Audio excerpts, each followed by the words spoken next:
નમસ્કાર, સુસ્વાગતમ. ધોરણ 12 કોમર્સ નામાના મૂળ તત્વો ભાગ 1 પ્રકરણ 4 ભાગીદારીનું પુનર્ગઠન. આ પ્રકરણમાં ભાગીદારનો ત્યાગ અને ત્યાગનું પ્રમાણ તેમજ ભાગીદારનો લાભ અને લાભનું પ્રમાણ મેળવવાના ટૂંકા દાખલાઓનો અભ્યાસ કર્યો. ભાગીદારીનું પુનર્ગઠન એટલે જુદા જુદા કારણોસર ભાગીદારીમાં થતો ફેરફાર, અને જ્યારે ભાગીદારીમાં ફેરફાર થાય ત્યારે મિલકતો અને દેવાનું પુનઃમૂલ્યાંકન કરવું પડે. શું કામ કરવું પડે તેનો અભ્યાસ આપણે આગળના લેક્ચરમાં કરી ગયા. તો આ પુનઃમૂલ્યાંકનની અસર આપવા માટે કેવી આમનોંધ લખવી તે અંગેની ચર્ચા આજના લેક્ચરમાં આપણે કરવાની છે. તો શરૂઆત કરીએ પુનઃમૂલ્યાંકનની હિસાબી અસર આપતી આમનોંધ. મિલકતો અને દેવાનું પુનઃમૂલ્યાંકન થાય ત્યારે આમનોંધ કેવી રીતે લખાય તે અંગેની રજૂઆત નંબર 1 થી શરૂઆત કરીએ.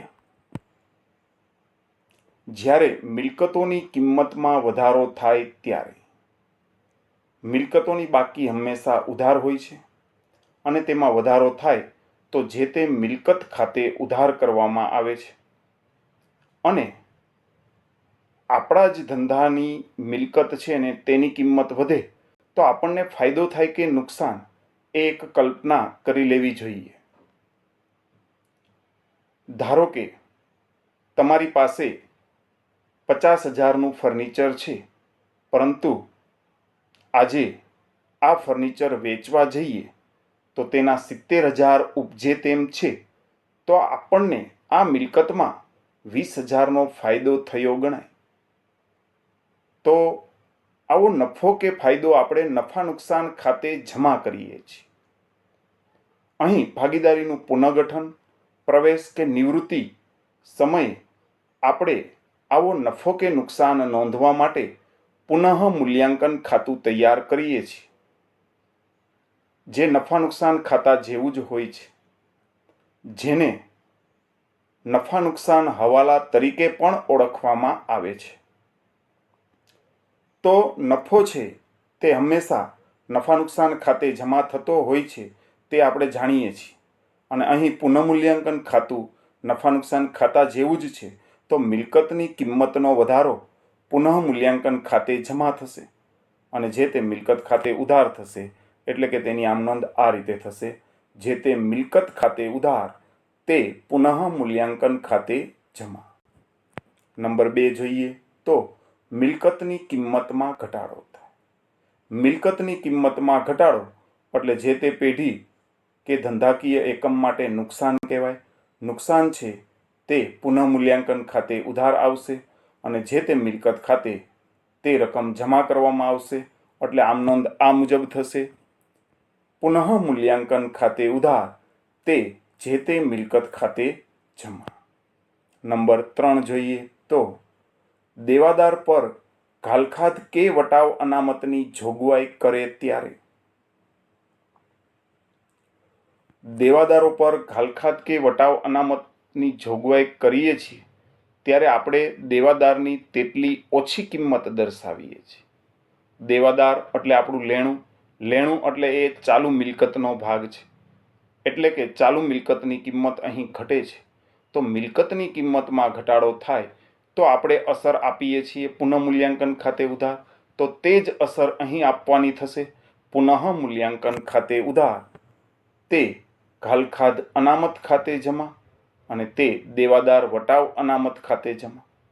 બેમાંથી કોઈ એક અનામત રાખેલ હોય અથવા બંને અનામત રાખેલ હોય તો આ રીતે આમ નોંધ થશે પુનઃ મૂલ્યાંકન ખાતે ઉધાર, કારણ કે અહીં દેવાદારની કિંમતમાં ઘટાડો થાય છે, જે એક ચાલુ મિલકત જ છે અને મિલકતની કિંમતમાં ઘટાડો પેઢીનું નુકસાન દર્શાવે છે. નુકસાન પુનઃ મૂલ્યાંકન ખાતે ઉધાર દર્શાવશું અને તેની સામે બંને અનામત આપણે જમા કરીશું. ત્યારબાદ આગળ વધીએ તો નંબર 4, મળવાની બાકી આવક કે અગાઉથી ચૂકવેલ ખર્ચ નોંધવાના બાકી હોય. મળવાની બાકી આવક કે અગાઉથી ચૂકવેલ ખર્ચ એ ધંધા માટે લેણું છે અને કોઈ પણ લેણું એ ધંધાની ચાલુ મિલકત ગણાય છે અને એ મિલકત આપણે ચોપડે દર્શાવીએ તો એટલો મિલકતમાં વધારો થયો ગણાય અને મિલકતમાં વધારો એ પેઢી માટે નફો છે. નફો છે એ હંમેશા પુનઃ મૂલ્યાંકન ખાતે જમા આવશે. તો તેની સામે આ મળવાની બાકી આવક કે અગાઉથી ચૂકવેલ ખર્ચ લેણા તરીકે દર્શાવી તેના ખાતે ઉધાર કરવામાં આવશે. તો તેની આમ નોંધ આ પ્રમાણે થશે: મળવાની બાકી આવક ખાતે ઉધાર, અગાઉથી ચૂકવેલ ખર્ચ ખાતે ઉધાર, તે પુનઃ મૂલ્યાંકન ખાતે જમા. અહીં બંને વિગત હોય તેવું જરૂરી નથી. બેમાંથી કોઈ પણ એક વિગત પણ હોઈ શકે.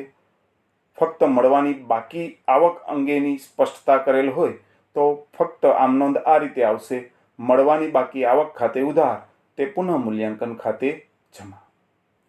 ત્યારબાદ નંબર 5 તરફ આગળ વધીએ તો જ્યારે દેવાની કિંમતમાં વધારો થાય, પેઢીમાં દેવું વધે અથવા આપણે જ ધંધો કરીએ છીએ અને આપણા જ ધંધાનું દેણું વધે, એ આપણા માટે સારી બાબત કહેવાય?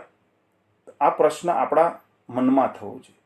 જો આપણું દેવું વધે તો એ એક પ્રકારનું ધંધાનું નુકસાન ગણી શકાય અને નુકસાન છે એ હંમેશા નફા નુકસાન ખાતે ઉધાર આવે. અહીં આપણું નફા નુકસાન ખાતું પુનઃ મૂલ્યાંકન ખાતું છે એટલે અહીં આપણે પુનઃ મૂલ્યાંકન ખાતે ઉધાર કરીશું અને જે તે દેવા ખાતે જમા કરીશું. તો જોઈએ આમ નોંધ આ રીતે આવશે: પુનઃ મૂલ્યાંકન ખાતે ઉધાર, તે જે તે દેવા ખાતે જમા. ત્યારબાદ આગળ વધીએ નંબર 6, જ્યારે દેવાની કિંમતમાં ઘટાડો થાય. દેવું ઘટે કે દેણું ઘટે તો એ આપણા માટે એક ફાયદાની વાત છે અને ફાયદો કે નફો થાય તે હંમેશા નફા નુકસાન ખાતે આપણે જમા લખતા હોઈએ છીએ. અહીં આપણું નફા નુકસાન ખાતું પુનઃ મૂલ્યાંકન ખાતું છે એટલે પુનઃ મૂલ્યાંકન ખાતે આપણે આ રકમ જમા દર્શાવશું અને તે જે તે દેવા ખાતે આપણે તે રકમ ઉધાર કરીશું. તો આમ નોંધ આ મુજબ થશે: જે તે દેવા ખાતે ઉધાર, તે પુનઃ મૂલ્યાંકન ખાતે જમા. ત્યારબાદ નંબર 7 તરફ આગળ વધીએ. ચૂકવવાનો બાકી ખર્ચ કે અગાઉથી મળેલ આવકની નોંધ બાકી હોય. ચૂકવવાનો બાકી ખર્ચ એ ધંધાનું દેવું છે. દેવાની બાકી હંમેશા જમા હોય છે એટલે આ ચૂકવવાનો બાકી ખર્ચ કે અગાઉથી મળેલ આવક દેવા તરીકે તેની જમા અસર દર્શાવવામાં આવશે અને અહીં દેવું વધે તે ધંધા માટે એક ખોટની બાબત કે નુકસાનની બાબત ગણાવી શકાય. તે અનુસંધાને આ રકમ પુનઃ મૂલ્યાંકન ખાતે ઉધાર થશે.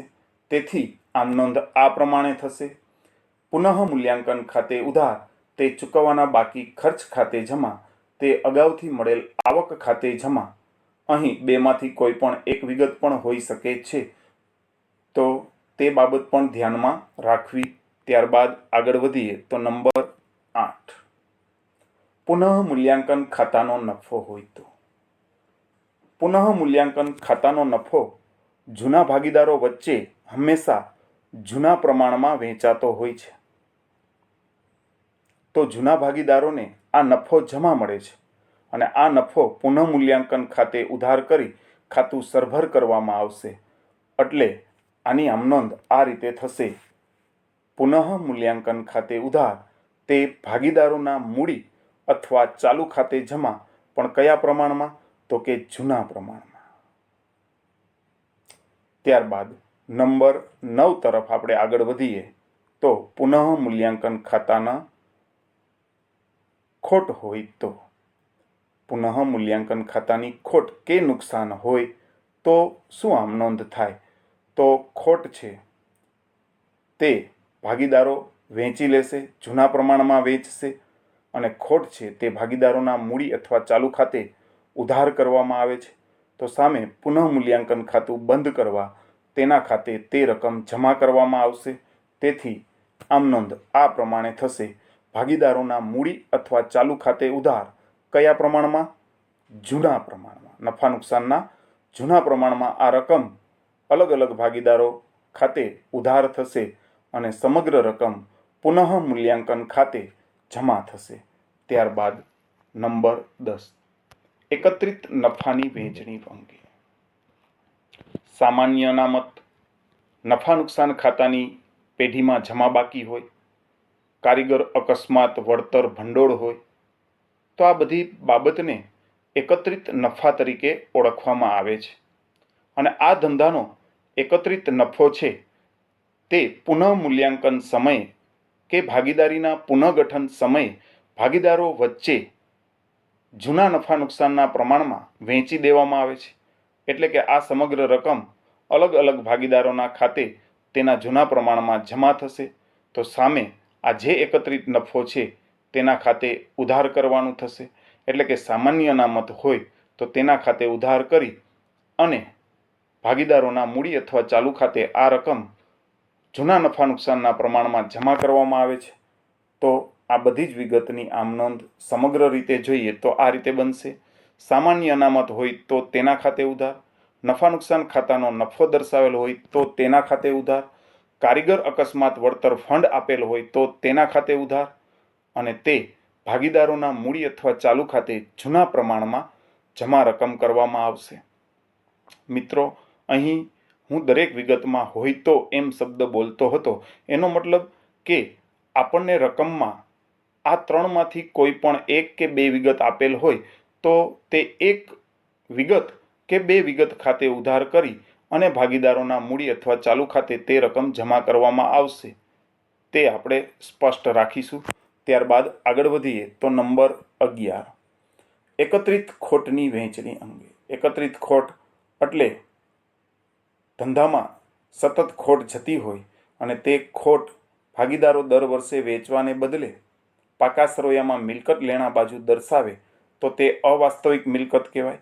તો આવી કોઈ અવાસ્તવિક મિલકત કે એકત્રિત ખોટ આપેલ હોય તો પુનઃગઠન સમયે કે પુનઃમૂલ્યાંકન સમયે ભાગીદારો જૂના પ્રમાણમાં આ ખોટ વહેંચી લેશે. ખોટ છે તે ભાગીદારના મૂડી કે ચાલુ ખાતે ઉધાર કરવામાં આવે છે, તો તેની સામે જે તે એકત્રિત ખોટ છે તે જે તે ખાતે જમા કરવામાં આવશે. એટલે કે આમ નોંધ આ પ્રમાણે થશે.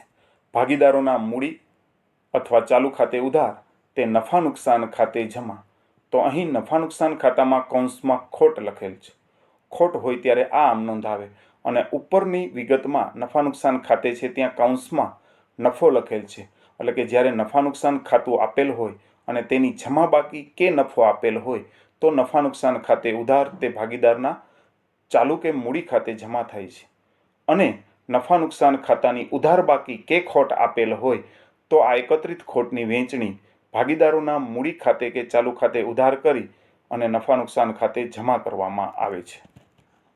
મિત્રો, આશા રાખું છું કે આ તમામ આમ નોંધ તમને સરળતાથી સમજાઈ ગઈ હશે. તેમ છતાં કોઈ વિગત ન સમજાય તો મારું માર્ગદર્શન લઈ શકો છો. આ સાથે મારું વક્તવ્ય અહીં પૂર્ણ કરું છું. ઘરે રહો, સલામત રહો, સ્વસ્થ રહો, તંદુરસ્ત રહો તેવી શુભેચ્છા સહ આભાર અને અસ્તુ.